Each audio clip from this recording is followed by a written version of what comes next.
Before we get started, I'd just like to say this video is brought to you by Curiosity. Not the streaming service, I'm talking about the kind that killed the f***ing cat. Today, we'll be looking at the reduction of perosmate solutions with different alcohols, and watching how things go fascinatingly wrong. My starting material is a solution of sodium osmate in bleach. In order to prepare the perosmate solution, this must first be oxidized to osmium tetroxide. This is done by adding concentrated hydrochloric acid.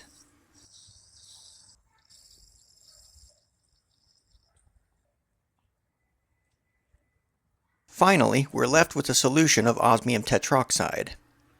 To prepare the perosmate solution, I begin adding sodium hydroxide, which was mistakenly too dilute.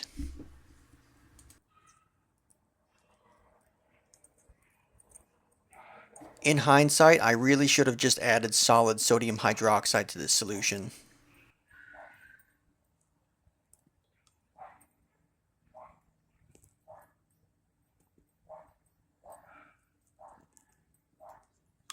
The sodium perosmate solution was then split into 3 equal parts for testing with 3 different alcohols.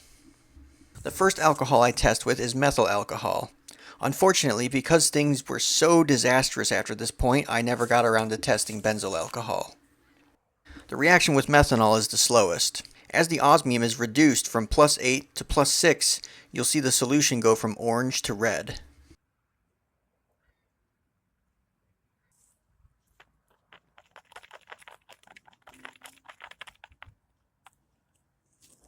The osmium is first reduced back to sodium osmate, and then the alcohol very slowly stabilizes it, turning it a pink color.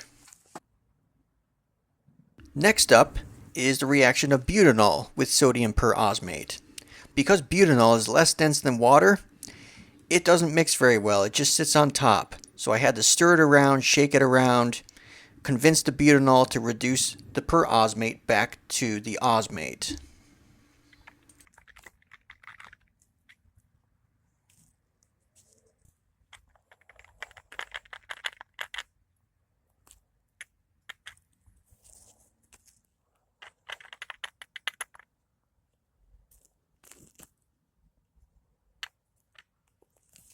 Eventually, I resorted to pipetting the butanol directly into the perosmate solution underneath.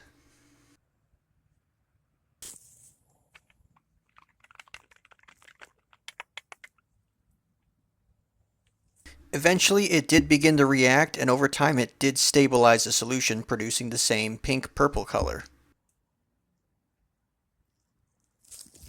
Next, I wanted to see if a menthol crystal could reduce sodium perosmate. This was suggested by a viewer, and I thought I'd give it a try.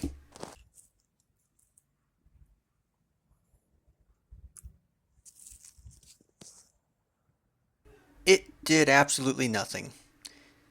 It didn't dissolve, it didn't react, it just sat there. So instead, I decided to add isopropyl alcohol.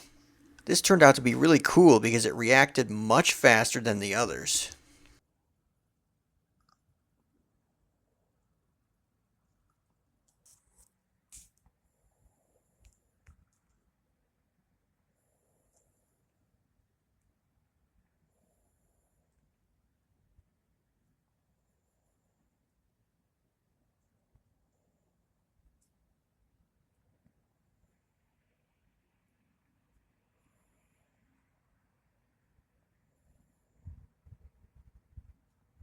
Well, that was fast. The solution then continued to darken and eventually precipitated osmium dioxide. It did this without the addition of any acid. Now that I'm ready to recover osmium dioxide from the other 2 solutions, osmium decides now is the time to be a f***ing asshole. I start by adding hydrochloric acid to the osmate stabilized by butanol. Before I did this, however, I removed the excess butanol floating on the surface. At first, everything looked as if it was proceeding normally, but then the osmium dioxide redissolved and I was left somewhat confused. It took me a day or two to figure out that this was actually hexachloroosmic acid that had formed. I had never seen it form directly from the osmate, so I wasn't expecting this. Although I didn't know it at the time, the two solutions stabilized by methanol and butanol were both conspiring to waste my f***ing time just long enough for a more sinister purpose. Once again, hydrochloric acid was added to the osmate solution stabilized by methanol. And once again, at first everything looked as if it was going normally. Then this f***ing shit happens. The fact that addition of sodium hydroxide converted it back to sodium osmate tells me that it was still in the hexavalent oxidation state. So this time I decided to add acetic acid and something actually cool happened.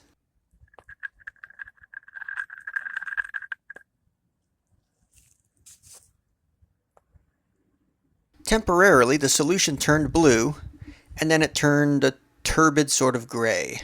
Then, it took about a week for it to precipitate osmium dioxide. A habitual slow driver may say that slow and steady wins the race, but sometimes it's just to stall all the people stuck behind you. Because by the time I got the first two to precipitate osmium dioxide, son of a the dioxide in the third one redissolved. The fact that it's still purple tells me that it is definitely alkaline. Osmium dioxide is really not supposed to dissolve in alkali. I mean, I'm sure there's a reasonable explanation for this, but I think 50% of it comes down to it just being a At first, I thought it would be fine to just let it sit there. The dioxide isn't going to redissolve. It never has before. In hindsight, I should have centrifuged it and diluted it in water right there. But no, I had to sit on my big fat f***ing ass and wait while those god f***ing little shits redissolved. Now, either to be on the safe side or because I'm a f***ing moron, I decided to add acetic acid to this since the dioxide is being all Mr. Sensitive. And as you can see, this stupid f***ing bullshit reaction is occurring. I don't even know what's going on. Then, just to show how shallow my knowledge really is, what little remained of the dioxide redissolved and the solution turned a weird color. My blind frustration aside, there is clearly some very unique chemistry going on here with osmium. On the other hand, however, osmium doesn't grow on trees, and it's not doing what I want, so it can suck a dick, eat shit, and f***ing die. Instead of waiting to see what happened, out of impatience and frustration, I reverted it back to the osmate.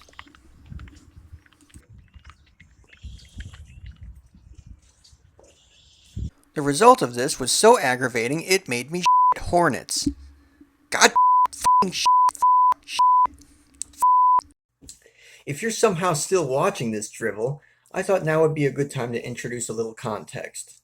You see, many times I've read in the literature about how reducing osmium tetroxide with methanol in the presence of a base yields a blue color. Not only was I hoping to see this blue color, but I was also curious if other alcohols yielded different colors.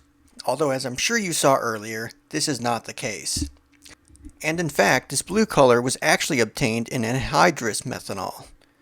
Aqueous perosmate solutions, on the other hand, will always yield a purple color when reduced with alcohol.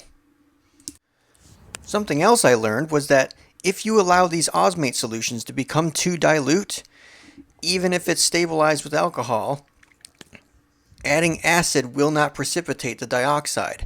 At least not within a day, or 2 days, or 3. At one point, instead of going clear, I instead got the osmol chloride salt. But then, possibly due to the presence of alcohol, it too decomposed and turned clear. Eventually, I got so pissy with it that I tried boiling the dioxide out of it. Now, this only partially worked. Some dioxide did come out of solution, but only on the surface, where half of it redissolved and then the other half oxidized in the air to the tetroxide. When all was said and done, I only managed to reduce 2/3 of the osmium I put into this project in the form of hydrated osmium dioxide. And of those 2/3, I only managed to recover half of it. In order to recover the other half, I would need a much better centrifuge capable of much higher RPM, like 10,000 to 4,000 RPM, something like that. But that doesn't mean I didn't try to recover it. If you enjoyed this video, be sure to like and subscribe. If you didn't like this video, well, that makes two of us.